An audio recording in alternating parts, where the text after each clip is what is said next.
Hello viewers, ఈరోజు నేనైతే మీ ముందుకు మరో సరికొత్త రెసిపీని తీసుకొచ్చాను. అదేంటంటే పిల్లలకు ఇప్పుడు బాక్స్ పెట్టాలి కదా. సో దానికోసం అయితే కిడ్స్ లంచ్ బాక్స్ కోసం పొటాటో రైస్ చేద్దాం అనుకుంటున్నాను.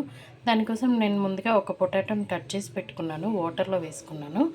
అలాగే ఆనియన్ కట్ చేసి పెట్టుకున్నాను, ఒక చిన్న ఆనియన్, కరివేపాకు, అల్లం వెల్లుల్లి పేస్ట్ రెడీ చేసుకున్నాను. అలాగే పోపు దినుసులు కూడా పక్కన పెట్టుకున్నాను. చూద్దాం మన నెక్స్ట్ ప్రాసెస్ ఏంటో.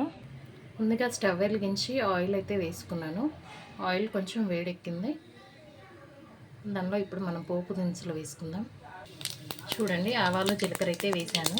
అవి కొంచెం చిటపటలాడుతూ ఉన్నాయి. ముందుగా చూపించిన ఆనియన్, కరివేపాకు, అల్లం వెల్లుల్లి పేస్ట్ అందులో వేసాను.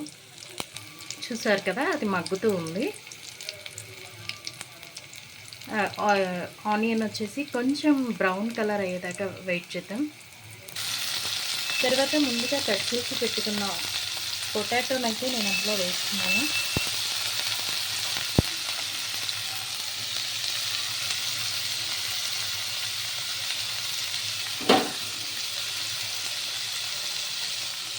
చూడండి, ఇలా వేసేసుకున్నాను. వేసేసుకున్నాక పొటాటోని అయితే నేను కలిపేస్తున్నాను. ఇలా కలుపుకుంటూ మగ్గించాలన్నమాట ఆయిల్లో. సో పొటాటో అనేది మనం తొందరగా ఉడకడం కోసం ఇప్పుడు నేను ఒక చిన్న చిట్కా చెప్తాను మీకు.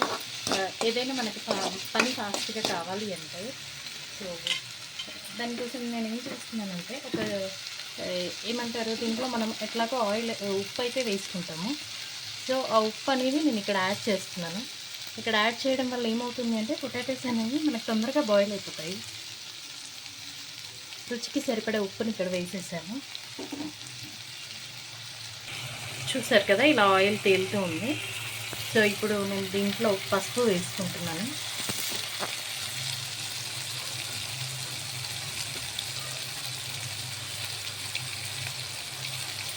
చూసారు కదా, పసుపుని అయితే యాడ్ చేశాను.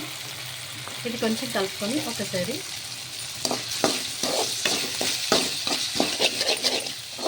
ఇలా కలిపేసుకొని ఒక 5 మినిట్స్ మనం మూత పెట్టుకొని మగ్గించుకున్నాము. చూసారు కదా, నేనైతే మూతను పెట్టేశాను. ఒక 5 మినిట్స్ తర్వాత చూద్దాం. చూసారు కదా, పొటాటో అయితే బాయిల్ అయిపోయింది. దీనిలో ఇప్పుడు తగినంత కారం వేసుకుందాం. ఎందుకంటే నేను గ్రీన్ చిల్లీ అయితే యాడ్ చేయలేదు, పిల్లలకు తీయడం అది కష్టంగా ఉంటుంది అని చెప్పేసి. చూడండి, కారం అయితే యాడ్ చేసేసాను. అదొకసారి కలుపుకొని మనం ముందుగా ప్రిపేర్ చేసుకొని పెట్టుకున్న రైస్ని అయితే అందులో యాడ్ చేయాలి. నేను ఈ రైస్ అందులో యాడ్ చేసి నేను మీకు చూపిస్తాను. చూసారు కదా, రైస్ని అయితే నేను ఇలా కలిపేసాను. సో ఇప్పుడు ఇది వేడవుతుందన్నమాట. ఇందులో నేను కొంచెం నెయ్యిని అయితే యాడ్ చేస్తున్నాను. నెయ్యి ఎందుకంటే పిల్లలకు అని చెప్పాను కదా, సో అది ఎట్లాగా హెల్దీ. అండ్ ఈ నెయ్యి వేయడం వల్ల ఏమవుతుందంటే కొంచెం టేస్ట్ కూడా రెట్టింపు అవుతుంది. సో అందుకనే నేను కొంచెం ఫైనల్గా నెయ్యి అయితే యాడ్ చేశాను. ఇలా యాడ్ చేసిన తర్వాత కొంచెం ఒక 2 మినిట్స్ వేడైపోయిన తర్వాత స్టవ్ కట్టేయచ్చు. సరే కదా, రైస్ వేడెక్కిపోయింది. సో ఇందులో నేను ఫైనల్గా కొంచెం కొత్తిమీరని అయితే యాడ్ చేస్తున్నాను.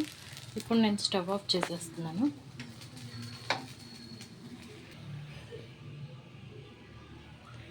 ఇలా ప్రిపేర్ అయిన పొటాటో రైస్ని మనం ఇప్పుడు సర్వ్ చేసుకుందాం. చూసారు కదా, నేనైతే ప్లేట్లోకి సర్వ్ చేసుకున్నాను. ఇలా ప్రిపేర్ అయిన పొటాటో రైస్ని మీరు ఇలాగైనా తినేయచ్చు, లేదు అంటే ఆనియన్ మంచింగ్ పెట్టుకొని అయినా తినేయచ్చు. చాలా టేస్టీగా ఉంటుంది.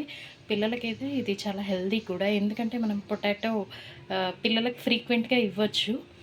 సో ఇలా పెట్టడం వల్ల పిల్లలు కూడా చాలా ఇష్టంగా అయితే తింటారు, ఎందుకంటే పొటాటో ఇష్టపడని పిల్లలు అంటూ ఉండరు. సో మీరు కూడా ఇలాంటి రెసిపీస్ ట్రై చేయండి. ఈ రెసిపీ మీకు నచ్చినట్లయితే లైక్ చేయండి, కామెంట్ చేయండి, షేర్ చేయండి అండ్ సబ్స్క్రైబ్ చేయండి. Thank you. ఇలాంటి మరెన్నో వీడియోస్ కోసం మన ఛానల్ని ఫాలో అవ్వండి. Thank you.